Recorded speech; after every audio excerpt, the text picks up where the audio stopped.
Good morning, all of you. It is chapter number 10 Environment and Sustainable Economic Development. Chapter के 2 parts हैं. एक part में हम environment के बारे में जानेंगे और दूसरे पार्ट में हम सस्टेनेबल इकोनॉमिक डेवलपमेंट के बारे में जानेंगे. तो सबसे पहले what do you mean by environment. Okay, तो हमारे चारों तरफ जो biotic animals and biotic elements and non abiotic animals का जो ये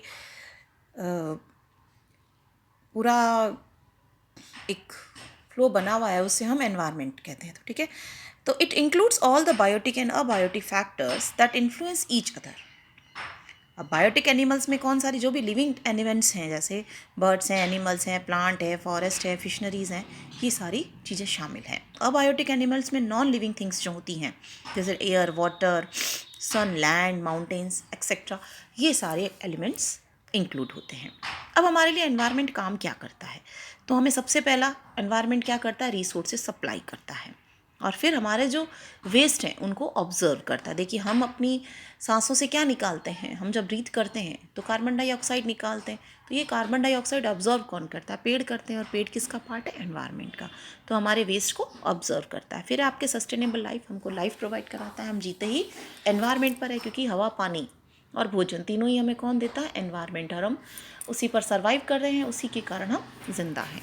और उसके बाद है प्रोवाइड्स एस्थेटिक सर्विसेज. बहुत सारी सर्विसेज हैं जो हमको हमारा एनवायरनमेंट प्रोवाइड करवाता है. अब हमारी बात आएगी ग्लोबल इन्वायरमेंटल इश्यूज़ कौन कौन से हैं. देखिए, ये तो हमने जाना एनवायरनमेंट क्या है और एनवायरनमेंट हमारे किस तरह से काम आता है. अब इश्यूज़ क्या हैं एनवायरनमेंट के साथ, तो सारे बहुत अच्छी तरीके से वाकिफ़ हैं इस चीज़ से कि इशू है वो है एनवायरमेंटल डिग्रेडेशन. हमारे एनवायरनमेंट का क्या हो रहा है, डिग्रेडेशन हो रहा है. धीरे धीरे हमारा एनवायरनमेंट जो है वो ख़राब हो रहा है, हमारा एटमॉस्फेयर जो है वो ख़राब हो रहा है. फिर है आपका massive over use of and miss use of environmental resources. बिल्कुल, हम हमारे विकास की धुन में इतने अंधे हो चुके हैं कि हम हमारे प्रकृति के बारे में, हम एनवायरनमेंट के बारे में बिल्कुल सोचना भूल ही गए हैं. हम लोग, अगर इस देश ने ऐसा बना लिया है तो हम उससे बेटर आपको कर कर दिखाएंगे. अरे भाई साहब, इससे हो क्या रहा है, हमारे एनवायरनमेंट का नुकसान हो रहा है. हम हमारे विकास की लड़ाई में की गति में अब इतने अंधे हो चुके हैं कि हम हमारे रिसोर्सेज जो हमें हमारी प्रकृति ने प्रोवाइड करवाए उसका मिसयूज़ करने से भी बाज नहीं आ रहे हैं, जिसके परिणाम हम देखने को आज मिल रहे हैं. हम कोविड-19 के अंदर घरों में बंद हैं, तो कुछ प्रकृति का प्रकोप ही कह लीजिए. फिर हम बात करेंगे supply, demand, reversal and environmental resources. बिल्कुल, डिमांड और सप्लाई का जो है सिस्टम बिगड़ चुका है. हमारी डिमांड्स बहुत ज़्यादा हो गई हैं, लेकिन हमारा जो एनवायरनमेंट है हमें उतनी सप्लाई कर नहीं पा रहा. तो हमें लकड़ियाँ तो बहुत चाहिए, लेकिन इतने पेड़ भी तो होने चाहिए. हमने फॉरेस्ट को काट काट कर हमारे एनवायरनमेंट का पूरा बंटाधार कर रखा है. फिर आपका ग्लोबल वार्मिंग और ओजोन डिप्लेक्शन. ये दोनों ही वर्ड्स ऐसे हैं जिससे हम लोग बचपन से पढ़ते आ रहे हैं और दोनों ही चीज़ों से हम बहुत अच्छी तरह से फैमिलियर है. तो आगे हम बात करेंगे अब कॉजेज़ ऑफ एनवायरमेंटल डिग्रेडेशन. जो हमने अभी फर्स्ट बात की कि एनवायरमेंटल डिग्रेडेशन हो रहा है, तो वो किस कारण हो रहा है. इसका बहुत ही महत्वपूर्ण कारक कह लो, प्रमुख कारण कह लो, वो है आपका पॉपुलेशन.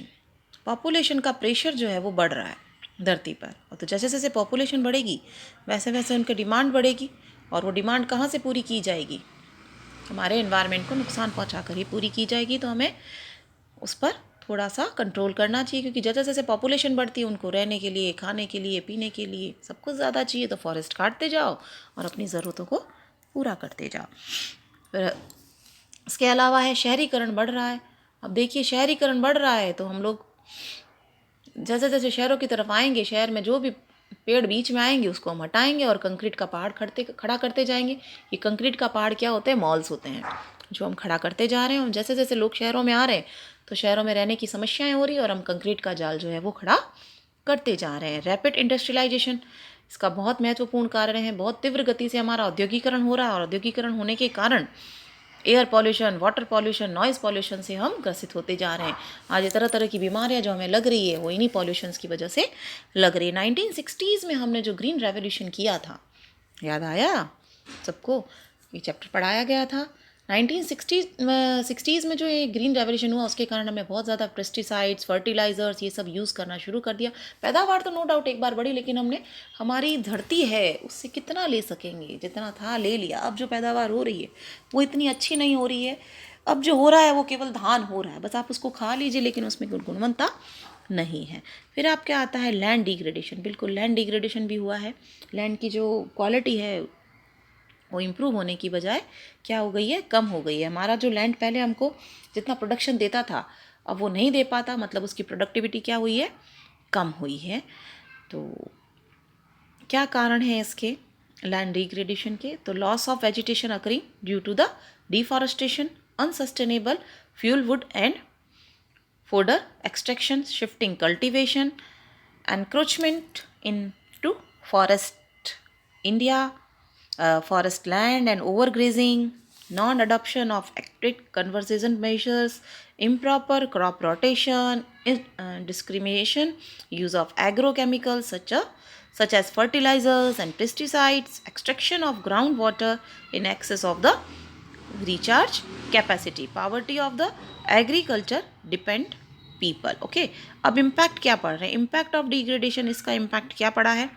बिल्कुल जो सॉइल फर्टिलिटी है वो ख़त्म हो चुकी है, और वाटर का जो सरफेस एरिया है, लोकल सरफेस एरिया, वो क्या हो रहा है, कम होता जा रहा है, धरती पर पानी ख़त्म होता जा रहा है। Increase level of salt water, समुद्र का पानी वो बढ़ता जा रहा है, क्योंकि धरती तो नीचे बैठ रही है, तो समुद्र का पानी क्या आ रहा है, ऊपर आ रहा है। और एक दिन क्या होगा, समुद्र का पानी हमारे ऊपर आ जाएगा और हम सब द्वारिका की तरह समुद्र में विलीन हो जाएंगे। यही एक तरह का प्रलय है, ठीक है। फिर है लॉस्ट ऑफ वेजिटेशन। तो ये सारे इम्पैक्ट आए हैं हमारे डिग्रेडेशन के। अब हम डिफॉरेस्टेशन की बात करें तो डिफॉरेस्टेशन का मतलब आप सब समझते हो कि लगातार जंगलों की कटाई करना डिफॉरेस्टेशन कहलाता है। तो deforestation refers to the removal और destruction of the forest over an area. Due to the process of industrialization and urbanization, the problem of deforestation has taken a serious shape. Besides, trees are being cut down to meet the demand for wood in the country. Huge growth of population and growing township are also the reason for contributing to forest deforestation. Okay.